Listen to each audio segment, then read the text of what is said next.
Well, good morning, friends. It's Julie Norman, and today we're going to do a pen test on the Silk and Sonder planner. This is something that somebody referred to last week and said that she really wanted to know what pens worked. And I have found some certain pens work better than others in the Silk and Sonder. So I thought I would do a whole test, do all the pens that I could find, and it gave me an excuse to buy a few more. And I think I found a new favorite pen. More on that at the end. So, without further ado, let us get into it. Now, I watched a few pen test videos when I was preparing for this, and so, you watching somebody write the words of the pen or write whatever color it is over and over, and you guys, frankly, that's kind of boring. So I'm not doing that. I actually already wrote it all out, so we can just go over the pens, because, whatever. So, by the way, if you are new here, my name is Julie Norman, and I put out planner and planner-related videos on Tuesdays and Fridays. So welcome, and I hope you enjoy, and will stay for a while. I am in the middle of doing a series, my first series. It's called Planner Contentment. The last one is going to be on this Friday. This is the third in the series, so I will link above if you would like to go back and watch those and get ready for the third one, because we're going to talk applying what we've been talking about. So here is my Silk and Sonder, and okay, just a word about the pages here. Let's do a close-up if I can. All right, let me see if I can focus where's the little focusy thing? Okay, so you have a grid paper. It's kind of an off-white, almost a creamish color. And the pages itself, they're nice quality. They're thicker than like an average paper, but they're not like thick artist paper. So there's something about, you're not going to I don't know if you'd be able to paint very well in this. So yeah, that's one thing. So let's get into what my pen test did. Here are all the pens that I tried. And yeah, like I said, like I was going to become a minimalist on my crafting supplies. I told you that every craft takes a little bit more tools and stuff. Case in point, look at this. Okay, so I started with the pens, like the actual pens. And here are the pens that we have here: Uniball, Signo, Pentel, Energel, Pilot G2. And then I did some of the other ones. So, okay, when I turn this over, you're gonna see it all anyways, so I'm just gonna tell you what I did. Then one of my favorite pens has been the Staedtler Pigment pens. I only had 3 colors left of this one, because I found that when I journal with that one, I use up the pen in about a month. They start to get faded, and so after a month, if I just use like one pen primarily, they do wear out. They're felt tip. And then the Pigma Micron, and this was the 05 point, and the different colors. I also did like a little color block on the side, so we could see what like a concentrated color would do. We did the Pilot Friction, the ballpoint, Sharpie Pen. This is a new one to me, because they say that it's going to have no bleed through, so we shall see. The Sharpie Fine Point, you can probably guess what happened there. Sharpie Marker, a Bic Marker, a Sharpie Highlighter, just because I had those, but I think I don't use those a lot. Papermate Flare, and the Medium Point. I had a few Erin Condren. These are the ones that came in my subscription box. So there's the felt tipped one, and the highlighter, that was the duo tip one, where you can screw in different ones on different ends. And these were the highlighter that came in the last one, which had a fine and a broad point duo. The Tombow Brush Pen, I had 2 in my package that I got, and they had different color cases on the outside. So let me show you. One is blue and one is black, but they both wrote the same color, so I'm okay, whatever. And they have the same numbers on them, so I don't know if there's a difference there. Then we went to like the markers. I have the Artist's Way colored duo tips, and they're the watercolors. And finally, we are going to do the Itoya double-headed calligraphy pens. So those are all the pens, and so you know what's on here. And let's flip it over. Now first, before I do a total flip, you can see here there is some total bleed through here, and that, as you may guess, was from the Sharpie. No surprise there, that's what Sharpies do. So let's look at the back side. And what we're going to look for is bleed through, which you can clearly see there is bleed through. That was the Sharpie fine point and a Sharpie, oh I'm sorry, this was the Bic pen and the Bic marker. No surprise that markers would bleed through. They're really not made for the journals, and there's not a lot of journals that can take the Sharpies, the regular Sharpies. So you can see those are the ones that bled. Now for ghosting is when you can see it on the other side, and it's really hard to see it, you know, when you're not here. So I took my Happy Light, and I have that here with me so you can have a light source behind it. So there it is. And when I put this on here, I'll lift it up here for you. Now you can see everything. They all shine through. So you can clearly see the brush pens and the calligraphy pens. And here are the ones, all the ink pens down here. Everything you can see through because this is a light. There are a few of them right here that didn't ghost at all, too. And that one, oh, you know why? That's the friction pen. I just erased it. Now, you know these friction pens? These are erasable pens, but the way that they work is that they're erasable. And the way they work is they erase because of friction. So when you rub this eraser on here, the friction erases it.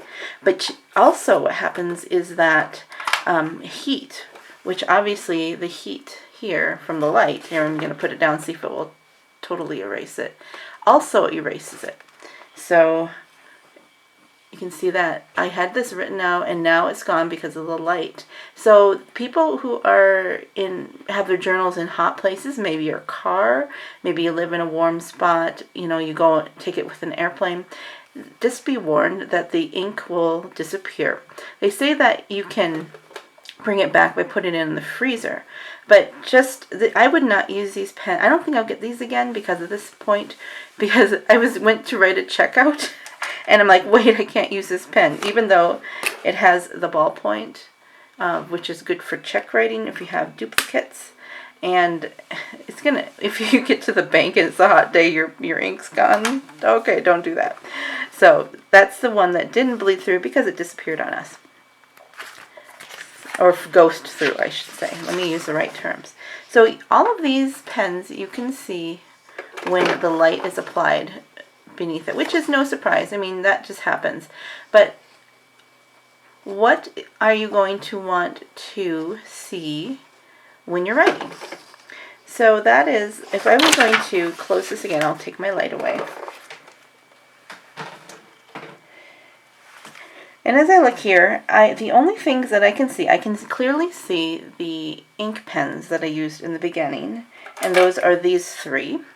Those three I can clearly see through when I wrote, and maybe you can see that too. And then so those didn't go for very well. And of course, you know, this one is out. The two Sharpies were the ghosters. So I can't really see much more. I see a little bit here, which was the Sharpie pen, which they say doesn't have bleed through. No, it didn't bleed through, but it ghosted. And those are let me get those. Those are these, and I got them because I was excited to be able to use a Sharpie without bleeding, and they were right. They didn't bleed, but they ghost.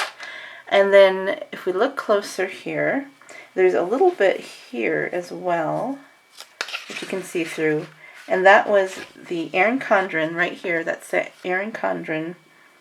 Let me grab that here. These duo pens.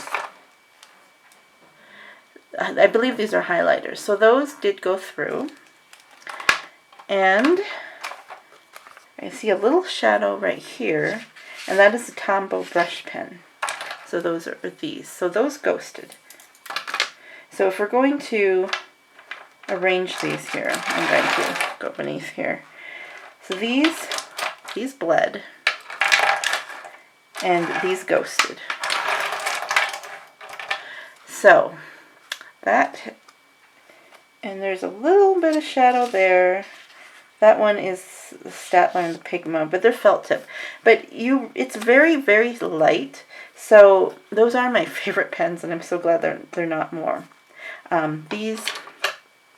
Okay, so let's go over here on this side where we have the markers, where we can clearly see them with the light. And here's a little bit of mark here. So let's see what that is. That pink was the double-headed calligraphy pen. The watercolor Artist Loft, which I believe is a Hobby Lobby, that one fared okay. So the calligraphy ones, those ghosted and went all the way through. So what do we have left here? And I'm going to take out my friction pens because I'm actually not so fond of those anymore. So we know that these here, the felt tip pens, had a little slight, you could see them lightly through. And this, oddly enough, this Erin Condren pen, which I got, which is one of those removable ones that she put in 2 boxes ago, that one did okay. These are okay. I think if I used them harder, like if I press down harder, you might be able to see them because they're here, up here. And when I turn it over right here, you can see a little bit of them, but not a lot. So what I was actually surprised about was these guys. And these are the Papermate Flare that they are, look at the tip, they're a felt tip. And I thought those would bleed through more because, you know, Papermate, to me, a child of the 80s, they were always like, you know, heavy ink. But that one didn't go through much at all. I can't see that. So this was a surprising, was a surprise to me. I hadn't used this before, and I know people have talked about them, but they did really well in this journal. So actually, these are the ones that I would recommend right here for your Silk and Sonder. First of all, the Papermate Flares were really champions. The Micron Pigma were really good. The Staedtler was good. It bled through a little bit. So I think if you use the finer points, you'll be good. And here we go, so you can see them better. This Erin Condren Fine Tip pen did okay. The highlighter tip bled through the darker colors. And these Artist Loft watercolors did alright on a soft touch. And now that's case in point as well, is that the softer and the harder you use a pen or an ink, it also depends on how much bleed through you're going to have. And you know, if you're pushing really hard, you can probably get almost anything to go through. Let's see if we can do that here. So with these flares, I'm just going to really push hard right here.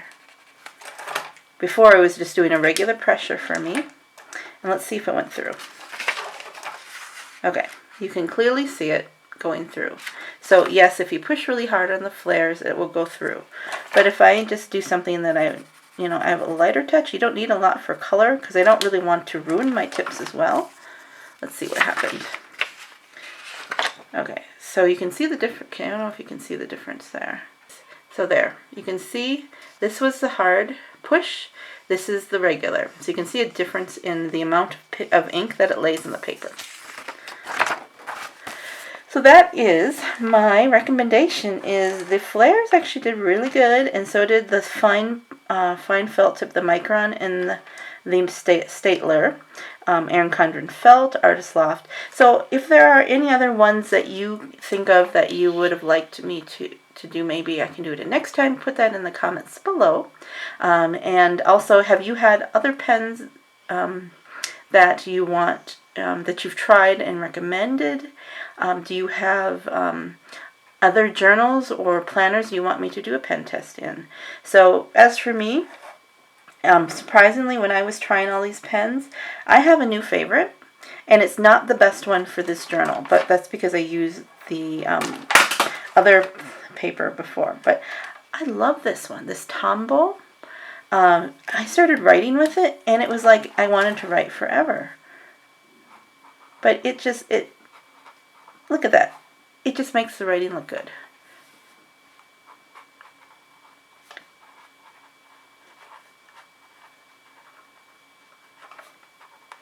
It just flows. It's like you have this, I don't know, it's just something about it just bounces or something. It has a glide that I really enjoyed working with. So I highly recommend this guy, this Tombow.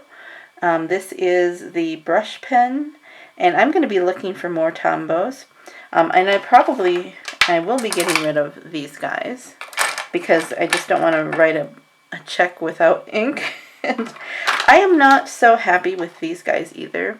I used to do calligraphy, and what I don't enjoy about this is that, okay, they do have dual tips, but if you can see here, the tips are square, they're blunt.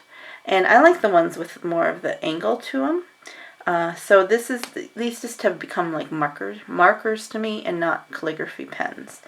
And I used to use real calligraphy pens with where you dip it into the ink and stuff, but I got rid of a lot when I moved, and I didn't know if I'd go back to them. Another one I haven't really enjoyed using are these artist Lofts. It's because maybe I don't have the hang of it yet, but they have a tip, like a regular tip here, like that. And then on the other side is your brush tip.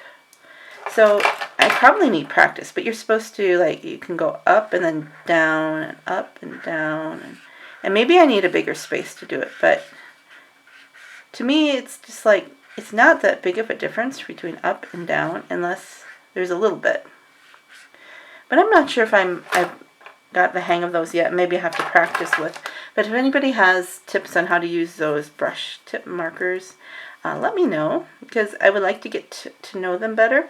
But the ones that I'm not going to use anymore, I'm going to donate to a school. I started substitute teaching at my local school, and of course school supplies are great. So thank you for watching, and do make sure to tune in on Friday for the last in our series of planner contentment. I hope this was helpful and a little bit of break from thinking about our contentment with the planner, and have a joyful day. Bye-bye.